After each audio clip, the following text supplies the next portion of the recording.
This is All India Radio. The news read by Gaurang Dhawan Lal. The Supreme Court has rejected the mercy petition filed by Devinder Pal Singh Bhullar, who was convicted of killing 9 people with a car bomb in Delhi in 1993.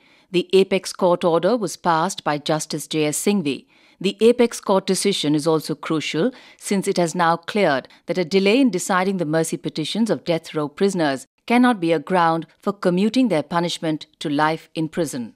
Retail inflation has declined to 10.39% in March, snapping the 5-month rising trend as prices of vegetables and protein-based items eased. The Consumer Price Index (CPI) based inflation was at 10.91% in February. The inflation, however, continued to remain in the double-digit terrain for the 4th consecutive month in March. The prices in the vegetables basket eased to 12.16% in March. It was 21.29% in February. Inflation in protein-based items like eggs, meat and fish stood at 14.36% during the month. Among all the constituents that make the CPI, cereals recorded the highest inflation of 17.55% in March, according to data released today. In urban areas, retail inflation declined to 10.38% in March from 10.84% in the previous month. The CPI for rural population fell to 10.33% during the month from 11.01% in February.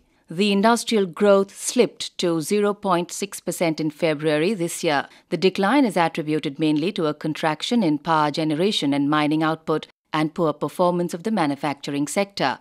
Factory output, as measured by the Index of Industrial Production, had grown by 4.3% in February last year.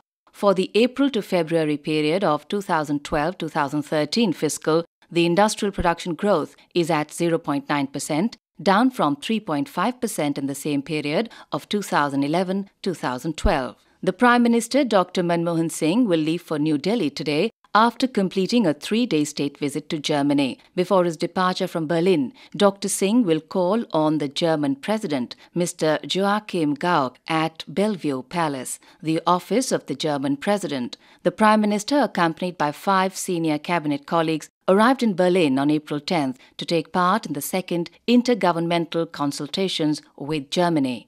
India and Germany signed 10 agreements in different sectors at the end of consultation yesterday, while 5 MOUs were signed in the renewable energy, science and technology, and railway sectors. 5 other MOUs were signed for cooperation in the fields of education and vocational training. The pacts were signed in the presence of Dr. Singh and German Chancellor Angela Merkel after the consultations. In addition, the Prime Minister and the German Chancellor discussed matters of mutual interest and also global issues. Foreign Secretary Ranjan Mathai has said that India will continue to buy oil from Iran. He told reporters in Berlin that the recent decline in oil import from Iran was due to logistic and banking problems and not because of any other reason. Mr. Mathai, who is a part of the delegation accompanying the Prime Minister, said that import decisions are taken by the oil marketing companies on a commercial basis and that the government had no role in the recent decline in purchases from Iran.